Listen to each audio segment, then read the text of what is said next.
안녕하세요. 오늘도 사연살롱을 찾아주셔서 감사합니다.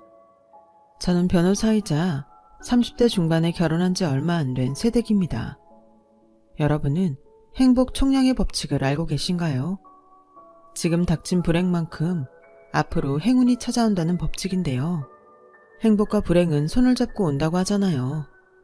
저는 인생을 많이 살지는 않았지만 이 법칙이 제대로 작동하고 있다고 믿어 의심치 않아요.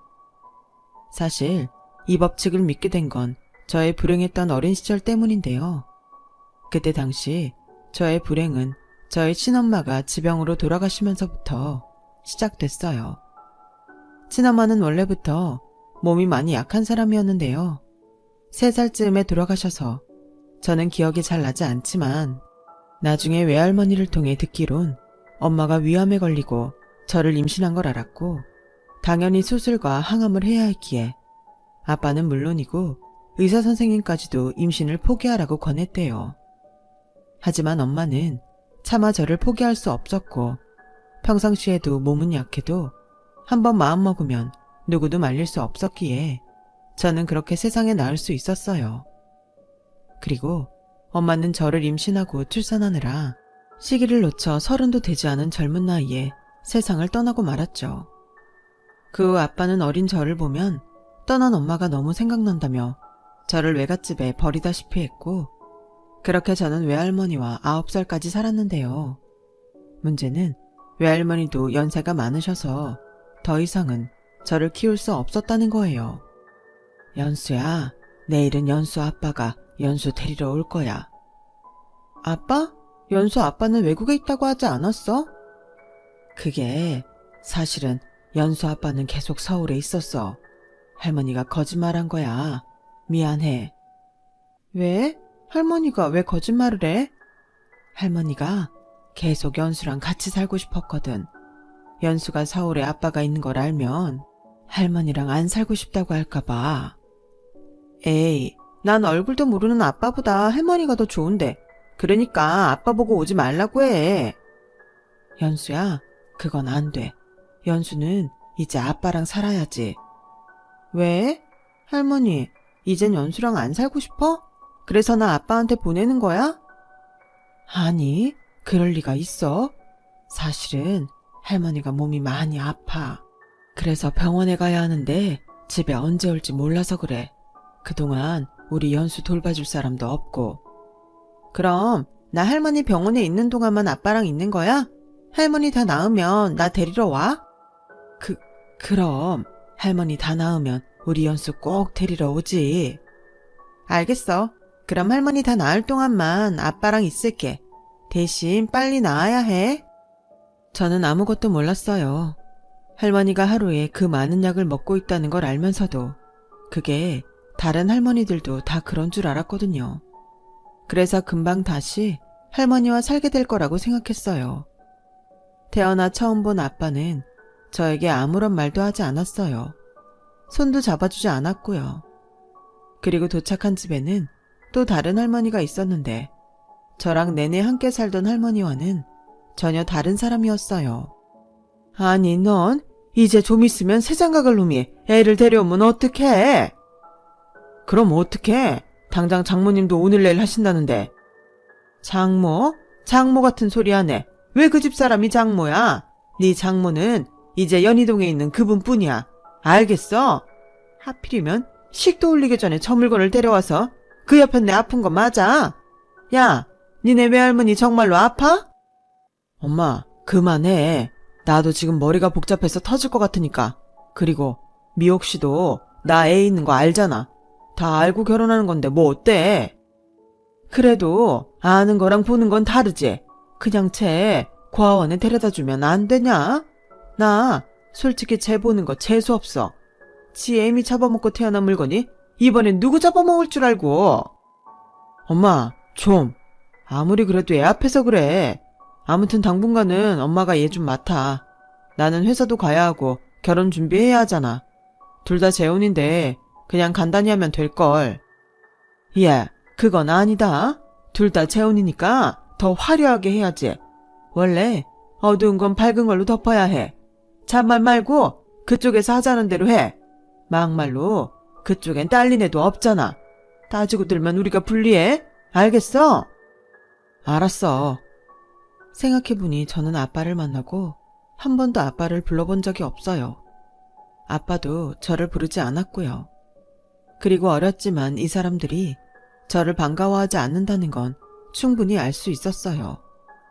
그래서 하루라도 빨리 병원에 간 할머니가 저를 데리러 오기만을 손꼽아 기다렸는데요. 짐작하시겠지만 할머니는 저를 데리러 오지 못하셨어요. 저랑 헤어지고 한 달이 넘어갈 무렵 하늘의 엄마 곁으로 가셨거든요. 그것도 저는 시간이 많이 지나고서야 알았어요. 그러니까 저는 할머니의 장례식도 가지 못했던 거죠. 정말 일부러 그러기도 쉽지 않을 텐데 할머니의 발인이 있던 날 저는 아빠의 결혼식장에 있었어요. 물론 그것도 나중에 알았지만요. 야, 저기 웨딩드레스 입은 예쁜 여자 보이지? 저 사람이 이제부터 네 새엄마야. 너 앞으로 새엄마 말씀 잘 들어야 해. 안 그럼 확 고아원에 보낸다. 싫어요. 우리 할머니는 언제 와요? 니네 할머니? 나도 제발 왔으면 좋겠다. 근데 못 와. 영영 못 와. 거짓말. 우리 할머니 다 나으면 나 데리러 온다고 했어요. 아유 시끄러워. 그냥 니네 할머니도 너 힘들어서 보낸 거야. 너는 그런 존재라고. 그러니까 최대한 조용히 없는 듯이 살아. 알겠어? 지금 생각해도 친할머니라는 사람은 참 나쁜 사람이에요. 그래도 한때는 사돈을 맺었던 인연인데 줄곧 친할머니는 아빠가 친엄마를 만나 인생을 망쳤다고 했고 외할머니도 몸이 약한 딸을 말리지도 않고 결혼을 시켰다며 똑같이 아빠의 인생을 망친 사람이라고 했어요. 그렇게 저의 악몽 같은 시간은 시작됐어요. 아니, 이미 외갓집에서 왔을 때부터 불행이 시작됐는데 새엄마와 함께 살기 시작하면서부터는 그 전의 불행은 그저 예고편이나 다름이 없었죠. 처음에 새엄마는 아빠가 있을 땐 그래도 저를 좀 챙겨주는 듯 했어요. 물론 마음에서 우러나온 것이 아닌 아빠에게 보여주기 위함이었고 아빠가 그다지 저에게 애정이 없다는 걸 안 후로는 아빠가 있을 때나 없을 때나 한결같이 저를 없는 사람 취급했어요. 아직은 어린 나이였기에 그런 무관심에도 저는 쉽게 상처를 받았죠. 말로는 제 방이라고 했지만 뭐 하나 제대로 갖춰주지 않은 방에서 저는 늘 외할머니가 보고 싶어서 울었어요. 그리고 하루라도 빨리 저를 데리러 오라고 기도를 했는데 그때까지도 저는 외할머니가 이미 돌아가셨다는 걸 알지 못했어요. 그러다 한 번은 너무 외할머니가 보고 싶어서 용기를 내서 아빠한테 말을 했는데요. 저기 아빠, 외할머니는 언제 와요? 아직 병원에 있어요? 어머, 쟤 하는 소리 좀 봐. 외할머니? 연수야, 미안한데 그 얘기는 나중에 하자. 뭘 나중에 해요. 어차피 쟤도 알아야지. 얘, 그 할머니 죽었어. 네? 우리 할머니가 죽어요? 여보. 가만히 있어 봐요. 그래, 내가 그러니까 여태 너를 데리고 있지. 그러니까 너도 꿈 깨고 조용히 있어. 알겠어? 내 앞에서 한 번만 더 외할머니 찾아봐. 확 내쫓을 테니까. 새엄마는 동화책에 나오는 계모처럼 말투도 행동도 흉악했어요. 하지만 아빠는 그런 새엄마에게 뭐라고 하지도 않았고 그러니 새엄마는 더욱 기고만장했는데요. 상황이 이렇듯 저에게 불리하다 보니 자연스레 이젠 세상에 나를 보호해줄 내 편이 없다는 것을 알게 되었어요. 그때부터 저는 눈치라는 걸 보게 되었고 말수도 급격히 줄어들었는데 새엄마는 제가 말을 하면 시끄럽다고 하고 또 말을 하지 않으면 음흉하고 답답하다며 자기 기분 내키는 대로 신경질을 냈어요. 한마디로 무슨 장단에 춤을 춰야 할지 몰랐죠. 그래서 그저 다른 친구들 집처럼 새엄마도 직장을 가면 좋겠다고 생각만 했었어요. 새엄마는 살림에는 그다지 관심도 없으면서 일은 또 하기 싫어했어요. 당시 아빠가 전문직 일을 하고 있어서 벌이가 꽤 괜찮았거든요. 그러다 저의 10번째 생일이 돌아올 때쯤 설상가상으로 새엄마는 임신을 했고 제가 11살이 되었을 땐 남동생을 낳았는데요. 이 이상 불행할 수 없다고 생각한 저의 생각을 비웃듯 저의 처지는 더욱 나락으로 떨어졌어요. 우선 아직은 아기인데 동생에게 방을 내어줘야 했고 누나라는 이유로 새엄마의 육아를 도와야 했는데 동생은 이미 손이 너무 타서 항상 새엄마가 안거나 업어야 했죠. 새엄마는 그걸 많이 힘들어했어요. 연수야, 정민이 운다. 네가 누나니까 가서 좀 안아줘. 저 숙제해야 하는데. 야, 너는 지금 숙제가 중요해? 네 동생이 지금 울잖아. 뭐야, 너 지금 배다른 동생이라고 상관없다는 거야? 아니요. 11살이 무슨 힘이 있겠어요. 그저 시키면 시키는 대로 할 수밖에 없었죠. 저희 사정을 모르는 사람들은 어쩜 큰애가 지동생을 저렇게 잘 챙겨요. 정민이 엄마는 좋겠어. 딸이 저렇게 잘 도와주니까. 라고들 하더군요. 소리를 듣는 새엄마는 그저 보일 듯 말 듯 어색한 웃음을 지었어요. 그러다 동생이 크고 저도 어느덧 중학생이 되었는데요. 집보다 학교가 좋았던 저는 항상 수업이 끝나도 학교 도서관에서 책을 읽거나 공부를 했어요.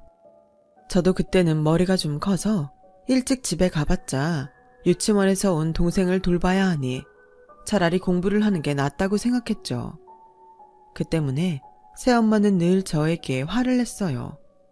또 동생도 그런 새엄마를 등에 업고 저를 똑같이 무시하며 함부로 대하는데 아무리 어린 동생이라도 정이 가지 않았어요. 그래서 이유가 어쨌든 그렇게 꾸준히 공부를 했더니 학원에 다니지 않아도 저의 성적은 우수했었죠. 집에서는 늘 구박만 받았지만 학교에서는 항상 칭찬을 받았거든요.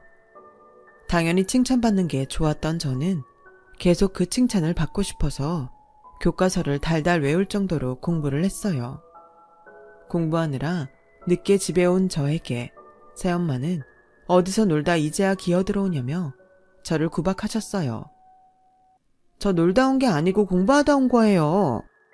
공부 같은 소리 하네. 허구한 날 거짓말이나 하고 넌 도대체 누굴 닮아 그러니? 아, 니네 엄마 닮았구나. 새엄마가 우리 엄마 봤어요? 나도 못 본 우리 엄마를 봤냐고요. 어머머, 쟤 지금 눈 동그랗게 뜨고 덤비는 것 좀 봐. 너 그러다 나중에 나 치겠다. 나야 뭐 네가 불량한 애들이랑 어울리든 밖에서 나쁜 짓을 하든 상관없는데 우리 정민이한테 너 같은 누나가 있다는 건 창피한 일이니까 조심하라고. 무슨 일이야? 왜 이렇게 시끄러워? 현관 밖에까지 다 들리는 거 알아? 아빠. 여보, 내 말 좀 들어봐요. 연수얘 맨날 밖에서 놀다가 늦게 와. 요즘 세상이 얼마나 무서운데. 그래서 엄마로서 잔소리 좀 했는데 아유, 얘가 날 아주 잡아먹네요. 너 사실이야? 사실이지. 내가 당신한테 거짓말을 해요? 그리고 얘 요즘 불량한 애들이랑 어울려서 나쁜 짓도 하고 다닌다고 동네에 소문 다 났는데 얼굴을 들고 다닐 수가 없어.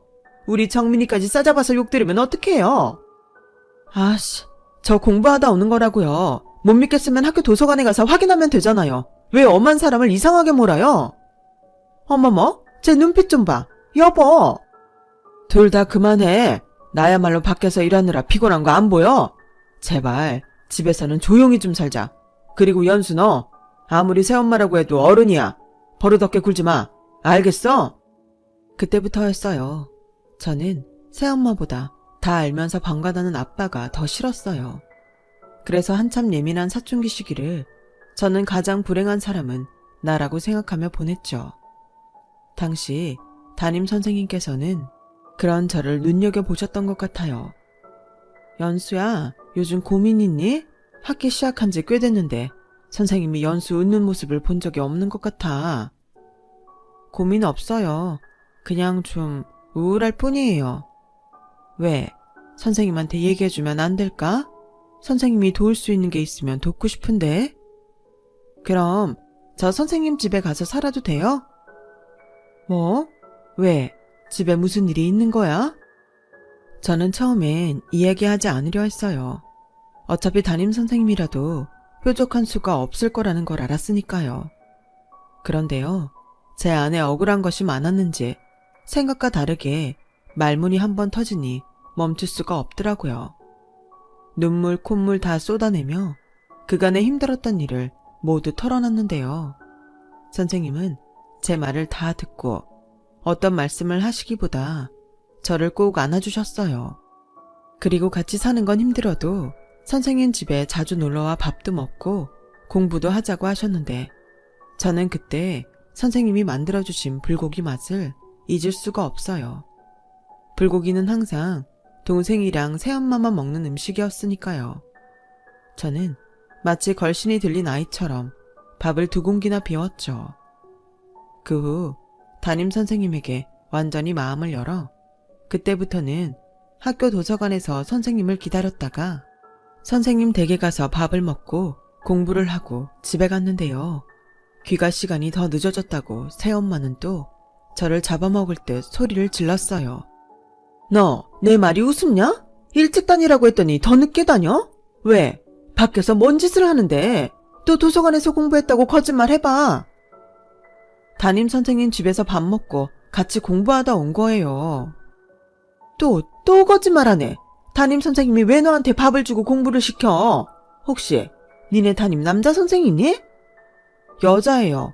못 믿겠으면 선생님하고 통화해 보시던가요. 전화 걸어드려요. 됐어. 내가 네가 뭘 하고 다니던 무슨 상관이니? 먼저도 말했지만 나나 우리 정민이한테 피해주기만 해. 그때는 네 아빠가 뭐라고 해도 내쫓고말 거니까. 저는 화장실로 가서 소리를 빽 질렀어요. 밖에서 시끄럽다며 새엄마가 화장실 문을 쾅 하고 쳤지만 도저히 그것도 하지 않으면 미쳐버릴 것 같아서 저는 계속 소리를 빽빽 질렀어요. 그리고 그 후에는 악에 바쳐서 공부를 했는데요. 담임 선생님이 그러셨어요. 최고의 복수는 성공하는 거라고. 그래서 죽기 살기로 공부를 했는데 그의 기말고사에서 제가 전교 3등을 한 거 있죠. 학원도 변변한 문제집도 없었던 저였는데 그때는 처음으로 활짝 웃었어요. 하지만 어이없게도 새엄마는 제가 공부를 잘하는 것도 썩 달갑지 않아 했는데요. 제가 가져온 성적표를 보더니 인상을 팍 구기며 이렇게 말하더군요. 기집애가 독해. 아니, 시키지도 않은 공부를 왜 이렇게 하는 거야? 사교육 없이도 잘하면 좋지. 뭘 또 그래? 아니, 아씨, 몰라. 난 그냥 제가 하는 게 다 싫어. 그렇다고 나한테 뭐라고 하지 마요. 나도 최대한 참는 거야. 전처 자식을 키운다는 게 뭐 쉬운 건 줄 알아요? 내 핏줄이 아니어서 정이 안 가는 걸 어떻게 해? 알았어. 내가 뭐 당신한테 뭐라고 했나? 그냥 제 20살까지만 참아. 혼자 살 수 있을 때 독립시킬 테니까. 저는 앞서 말했듯 동생한테 방을 뺏겨서 두 사람의 대화를 안 들을래야 안 들을 수 없었어요. 걸핏하면 입버릇처럼 자기 불리할 때면 전처 딸이라서 정이 안 간다는데 저라고 뭐 다르겠어요? 그런데요, 딱 하나. 모든 걸 해탈한 저였어도 화가 나는 일이 있었어요. 바로 먹는 걸 가지고 차별하는 건데요. 새엄마는 항상 새로 만든 반찬이나 고기 요리를 하면 저는 주지 않고 동생만 따로 챙겨줬어요.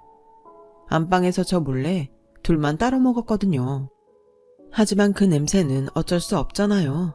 게다가 아빠는 항상 저녁을 밖에서 먹고 오니 저는 어쩔 수 없는 차별을 받아야 했어요. 지금도 가끔 고기 요리를 할 때면 그때 생각이 나요. 정말 얼마나 먹고 싶었는지 눈물이 다 났거든요. 그러다 제가 고등학교 2학년이 될 무렵 1박 2일로 부산 출장을 갔던 아빠가 사고로 돌아가시게 되었어요. 그야말로 저희 집은 초상집이 되었는데요. 당시 남동생이 초등학교에 입학한 지 얼마 안 돼 새엄마는 이제 자기 혼자 어떡하냐며 대성통곡을 했어요. 그리고 아빠의 장례가 끝나고 3년 같은 3달이 지났어요. 그동안 새엄마는 금이야 오기야 하는 자기 아들도 챙기지 않고 계속 자리에 누워 지냈는데 글쎄 제가 학교에 다녀오자 저만 빼고 이사를 간 거 있죠. 분명 어떤 의욕도 없이 산송장처럼 있었는데 이게 다 어떻게 된 일인가 싶어 저는 제 발로 친할머니 집으로 갔어요. 그러자 친할머니는 아빠가 돌아가셨을 때보다도 더 원통하게 울고 있었는데 내용을 들어보니 제 엄마는 그동안 연기를 하고 있었던 거였죠. 집 한 동과 아빠 앞으로 나온 사망보험금까지 모두 챙겨 달아난 거더라고요. 집이라고 해봤자 저한테는 어떤 공간도 없었지만 막상 그 집이라는 게 없으니 저도 중간에서 참 난감했는데 할머니는 이 모든 것이 또 저 때문이라 소리치더군요. 저는 졸지에 이쪽도 저쪽도 갈 수 없는 처지가 되었어요. 그리고 오밤중이 돼서 민폐라는 걸 알지만 선생님 댁으로 향했죠. 선생님에게 오늘 있었던 일을 이야기하자 어떻게 그럴 수가 있냐며 화를 내시더군요. 저에겐 이렇게 말씀하셨어요. 연수야, 전에 네가 나한테 했던 말 기억하니? 선생님 집에서 살고 싶다는 말. 연수 너만 좋다고 하면 선생님이랑 같이 살래? 네? 정말 그래도 돼요? 그럼 선생님도 혼자 지내기 싫었거든. 그래서 연수가 그렇게 말을 했을 때 그러고 싶었어. 하지만 연수는 가족이 있으니까 그러면 안 된다고 생각했지. 그런데 지금은 연수가 가족이 필요한 것 같으니까 괜찮다면 이제부터는 선생님이 가족이 되어줄게. 저는 선생님의 말씀에 눈물이 났어요. 당장 갈 곳도 돈도 없던 저였기에 선생님의 말씀은 그야말로 구원의 소리 같았죠. 그리고 무늬만 가족인 아빠와 새엄마랑 살 때보다 저는 평범하고 행복한 나날을 보냈어요. 그러던 어느 날이었어요. 선생님과 그날은 도시락을 싸서 공원에 나간 적이 있었는데요. 가족으로 보이는 사람들이 돗자리 펼 곳을 찾지 못하는 눈치였어요. 그래서 선생님이 저희 자리 옆에 자리를 만들어줬는데 그게 고마웠는지 손수 만들었다는 샌드위치를 저희에게 건네주셨어요. 그리고는 정말 고맙습니다. 저희 애가 꼭 소풍 가서 먹겠다고 왔는데 자리가 없어서 난감했거든요. 두 분은 이모랑 조카세요? 아니면 고모랑 조카인가? 라고 아무렇지 않게 물었는데요. 그 아무렇지 않은 물음에 저는 뭐라고 대답해야 할지 몰라 했어요. 그러자 선생님은 엄마랑 딸이에요. 라고 웃으며 대답하시더라고요. 저는 놀라서 그런 선생님을 쳐다봤는데 선생님이 저에게 눈을 찡긋하셨어요. 그때 그 순간을 잊을 수가 없네요. 어머, 엄마가 너무 젊으셔서 제가 실수를 했네요. 이를 어쩌죠? 아닙니다. 제가 많이 동안이라 종종 들어요. 괜찮습니다. 선생님은 마치 연기자처럼 아무렇지 않게 말했어요. 그리고 몇 번 농담처럼 우리끼리 엄마 그리고 딸이라고 불렀는데 그게 시작으로 저희는 진짜 모녀가 되었어요. 그리고 또 한 가지 제가 선생님의 딸이 되겠다고 결심한 이유가 있었는데요. 나중에 알게 된 선생님의 사연 때문이었어요. 선생님은 집안의 반대로 결혼을 했다가 남편이 저희 엄마처럼 병으로 일찍 세상을 떠났고 그때 선생님은 임신 중이었는데 심한 우울증과 스트레스로 뱃속에 아이마저 잃었던 아픔이 있었더라고요. 그래서 선생님은 저와 함께 살면서 정말로 저를 딸처럼 생각했다고 하셨어요. 그 말을 들은 후로는 하늘에 계신 엄마를 생각하며 저 역시 선생님을 진짜 우리 엄마라고 생각하게 되었던 거죠. 하지만 그런 저희 모녀 사이에도 한 가지 일이 있었는데요. 그건 저의 수능이 끝난 후였어요. 그동안 꾸준히 공부한 덕에 수능 점수가 상당히 높았거든요. 그래서 저는 제 성적으로 장학금을 받을 수 있는 학교면 어디든 상관없다고 생각하며 갈 대학을 찾고 있었는데 그때 당시 저희 담임선생님께서는 그러지 말고 등록금을 내더라도 알아주는 좋은 명문대, 좋은 과를 가라고 설득하셨어요. 제가 고집을 부리자 저희 집으로 연락을 하셨더라고요. 연수야, 엄마 다 들었어. 너 성적도 좋으면서 왜 좋은 대학을 안 간다고 하는 거야? 담임선생님이 네 성적이면 서울대에 어느 과든 다 넣어볼 수 있다는데. 그야, 너 등록금 때문에 그렇지? 한두 푼도 아니고 대학을 1년만 다니는 것도 아니잖아. 지금도 충분히 엄마한테 신세 지고 있는데 그런 큰 돈까지 어떻게 해. 야, 박연수, 너 진짜 서운하다. 네가 그러고도 내 딸이 맞아? 원래 자식은 그런 걱정하는 거 아니야. 하물며 내가 그 돈이 없을까봐? 나는 진짜 널 내 자식으로 생각해. 그러니 돈이 들어도 당연히 좋은 대학을 가길 바라지. 너 어른 되면 이제 나 필요 없다고 버릴 거야? 아니, 왜 말이 그렇게 돼. 내가 엄마를 어떻게 버려? 평생 같이 살 거야. 내가 돈 많이 벌어서 엄마 호강도 시켜줄 거라고. 거짓말하네. 진짜라니까? 그럼 엄마가 등록금 낼 테니까 너 서울대 가. 그래서 성공해서 제대로 호강시켜줘. 엄마 호강 받을 수 있는 자격 주라고. 그리고 엄마가 선생님일 때 했던 말 알지? 성공하는 게 복수하는 거라고. 네 평생 너 버린 그 여자 안 만나면 좋겠지만 그래도 법은 그 여자가 네 엄마잖아. 언제고 찾아올 수 있어. 그때 받았던 거 되갚아주려면 너 성공해야 해. 그러니까 서울대 가. 응? 그동안 너무 행복했던 탓일까요? 저는 새엄마라는 존재를 까맣게 잊었어요. 그리고 그렇게 돈이란 돈은 다 챙겨서 도망간 사람이 저를 찾을 거라고는 생각도 하지 않았고요. 그런데 저희 엄마는 혹시라도 하는 그 걱정을 내내 하고 살았대요. 그래서 저는 엄마의 뜻에 따르기로 했어요.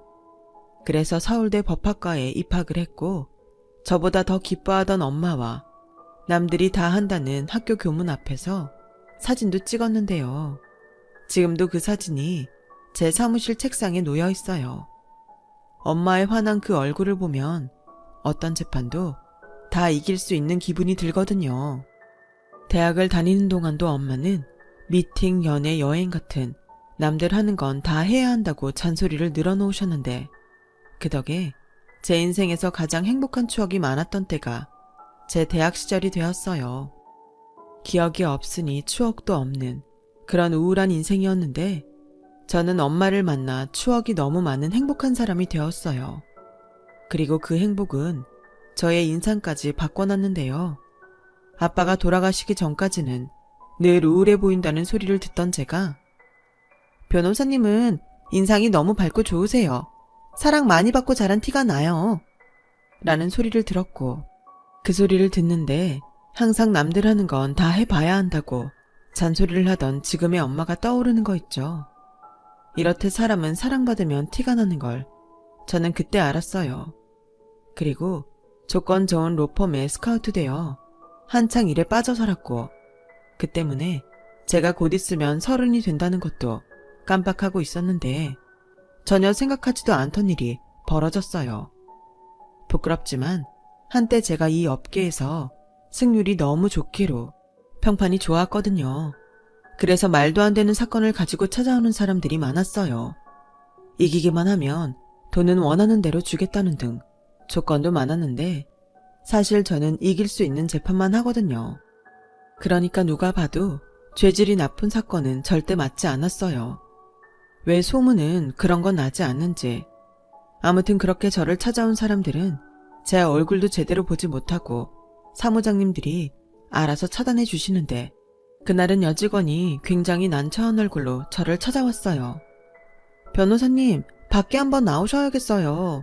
변호사님 어머니라는 분이 찾아오셔서는 무조건 변호사님이 자기 아들 사건을 맡아야 한다고 난리라서. 뭐라고요? 어머니요? 저는 황당한 그 말에 사무장님들이 근무하는 아래층 사무실로 나갔어요. 그리고 사람은 변하지 않는다고 사무실에서 제 이름을 얘기하며 추태를 부리고 있는 새엄마를 보게 되었죠. 이제 늙어서 더 볼품이 없던 그 여자는 저를 단번에 알아보고는 달려오더니 같이 살 때는 한 번도 보인 적이 없던 얼굴로 제게 말했어요. 우리 딸, 이게 얼마만이야? 그 망할 할망구가 기어이 널 키우지 않았다더라?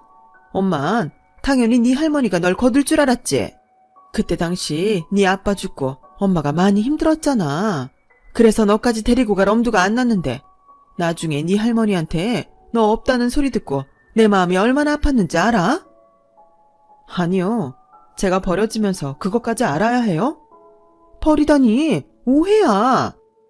오해건 아니건 이제 중요하지 않고요. 듣자 하니 사건 맡아달라고 하신다는데 무슨 사건이에요? 그게 네 동생한테 억울한 일이 생겼어.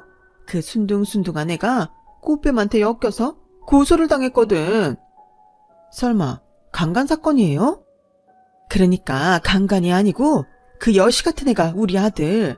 그러니까 네 하나밖에 없는 동생을 꼬신 거지. 그리고는 지가 강간을 당했다고 우리 애를 고소했다는데 이건 분명 돈 뜯어내려고 그년이 수작을 부린 거야. 너도 알잖아. 우리 정민이 어디 그러랬니? 걔가 어릴 때부터 싹수가 노랗긴 했죠. 사무장님, 전과 한번 확인할 수 있을까요? 억울하다는 강간범하고 꽃뱀이라는 피해자하고. 이미 제가 알아봤는데 그 남자분이 사기, 절도, 폭행, 협박, 전과가 있다고 하네요. 여자 쪽은 없고요. 들으셨죠? 그 순둥순둥한 대기 아드님이 전과가 참 화려하네요. 저는 이 사건 못 맞습니다. 세상에 어디 할 짓이 없어서 그런 더러운 짓을 하고 다녀요. 자식 교육 아주 잘 시키셨네요. 뭐야? 너 지금 말 다 했어? 순간 저를 향해 새엄마의 손이 날아왔어요. 하지만 이젠 제가 더 젊고 힘이 세니 그까짓 손은 제 얼굴에 닿기도 전에 제 손에 먼저 잡혔고 저는 당했던 일들이 떠올라 새엄마를 무섭게 노려보며 다른 직원에게 경찰을 부르라고 했어요. 그러자 제 말에 주눅이 들었는지 새엄마는 말을 더듬기 시작했는데요. 너 성공했다고 이러는 거 아니야? 내가 피 한 방울 섞이지 않은 너를 키웠잖아. 그럼 은혜 갚아야지. 은혜? 당신은 구박과 모욕을 은혜라고 생각해? 난 당신과 살면서 한 번도 억울하지 않았던 때가 없었어. 그래놓고 이제 와서 뻔뻔하게 뭘 갚으라고? 그래요. 갚을게요. 이런 기회가 왔는데 갚아야지. 사무장님, 상대 여자 변호사 있을까요? 이 사건 제가 맡고 싶다고 얘기 한번 해주세요. 제가 상대 남자 벌금이든 실형이든 아주 단단히 작사를 낼 수 있다고. 화학적 것에 그것까지 한번 고려해볼 수 있다고. 그래야 다시는 엄한 여자한테 사내라고 찝쩍거리지 못할 테니까. 뭐야 너 정말? 하유 여보. 네 아버지가 하늘에서 이 사실을 알면? 좋겠네요. 꼭 알았으면 좋겠어요. 이만 가보시죠. 제가 보시다시피 바빠서요. 누구랑 다르게 잘 커서 변호사가 됐거든요. 그때였어요. 새엄마가 무릎을 꿇고 제 바지가랑이를 붙잡고 제발 한 번만 도와달라고 애걸복걸 하기 시작하는데 정말이지 소름이 다 끼쳤어요. 다행히 그때 경찰들이 사무실로 들어왔고 경찰한테 잡혀가면서 자기는 억울하다고 자기가 제 엄마라고 소리소리를 지르더라고요. 경찰이 연행 중 묻더군요. 진짜 엄마가 맞냐고. 그래서 시원하게 대답했어요. 아니라고요. 그 후 감사하게도 다시는 새엄마를 볼 일은 없었어요. 물론 나쁜 짓을 밥 먹듯 하며 사는 한심한 동생도 볼 일이 없었죠. 그리고 무슨 인연인지 상대 여자 변호를 맡았던 변호사가 제 로스쿨 친구여서 사건에 대해서 듣게 되었는데 증거가 너무 확실하고 상대 여자가 강력한 처벌을 원해서 형법상 최고 벌금과 최고 실형에 처해졌다고 했어요. 순둥순둥은 개뿔. 그 엄마의 그 아들이라는 말이 이럴 때 쓰는 거겠죠? 그리고 제가 이 사실을 저희 엄마한테 말씀드렸는데 뜻밖의 저희 엄마의 반응은 기쁨보다 걱정이었어요. 혹여나 저한테 원한을 갖고 해코지라도 하지 않을까? 걱정되신 거죠. 엄마, 걱정하지 마. 엄마 딸 변호사야. 그래도 이럴 때 든든한 남편이라도 있으면 얼마나 좋아. 우리 엄마 또 시작하네. 이젠 주제가 결혼으로 바뀌었어? 진작에 바뀌었지. 네 나이가 벌써 30이야. 너 진짜 남자 없어? 그러게 맹추야. 엄마가 남들 하는 거 다 해보라고 했지. 이거 완전 일중독이야. 언제는 성공하라며. 이젠 아니야. 엄마 이제 성공 안 바래. 이러다 하나밖에 없는 딸 처녀 귀신 되겠어.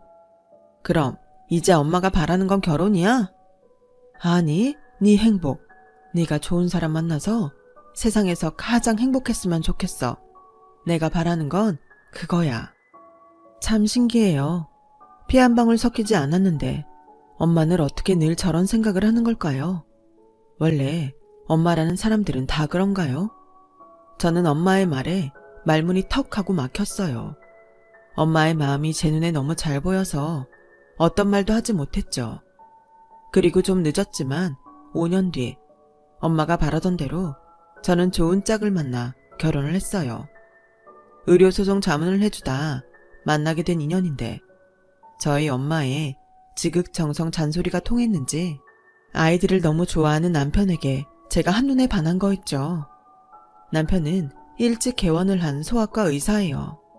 그래서 학대로 의심받는 아이들을 위해 지금도 싸우고 있는데 저도 그렇고 남편도 억울한 사람을 그냥 지나치지 못해요. 그러다 보니 아직은 뜨거워야 할 신혼인데 저희 부부는 집에서도 일에 빠져 살고 그런 모습에 저희 엄마는 둘이 똑같다며 또 잔소리를 하시는데요. 이제는 알 것 같아요. 제가 비로소 이만큼 행복한 인생을 사는 건 다 엄마의 그 잔소리 덕이라는 것을요. 그래서 이번 기회에 꼭 말하고 싶어요. 엄마의 그 잔소리가 너무 고마웠다고. 앞으로도 계속 제 옆에서 건강하게 엄마의 잔소리를 들려달라고요. 그리고 언젠가 저에게도 천사 같은 아이가 찾아온다면 저는 엄마 같은 엄마가 되고 싶다고 말하고 싶어요. 저는 종종 생각해요. 너무 어릴 때 친엄마가 세상을 떠나고 사랑으로 저를 키워주신 외할머니가 세상을 떠나면서 제가 너무 걱정된 나머지 두 분이 지금의 저희 엄마를 보내주신 게 아닐까? 그런 생각을 하면 불행했던 그 시간들도 그렇게 아프지만은 않은 것 같아요. 오히려 제 인생에서 주어진 불행한 시절을 모두 보냈기에 이젠 행복할 일만 남은 게 아닐까 하는 그런 기대가 되거든요. 그래서 최대한 그런 이야기를 많이 하려고 해요. 지금 불행하다고 느낀다면 곧이어 그 불행을 다 잊을 만큼 행복이 찾아올 거라고요. 저의 이야기 들어주셔서 대단히 고맙습니다. 들어주신 분들 항상 건강하시고 즐거운 인생이 되시길 바랄게요. 여러분, 사연 댓글에 응원과 현명한 조언 부탁드려요. 좋아요와 구독은 저에게 큰 힘이 됩니다. 오늘도 좋은 일 가득하세요.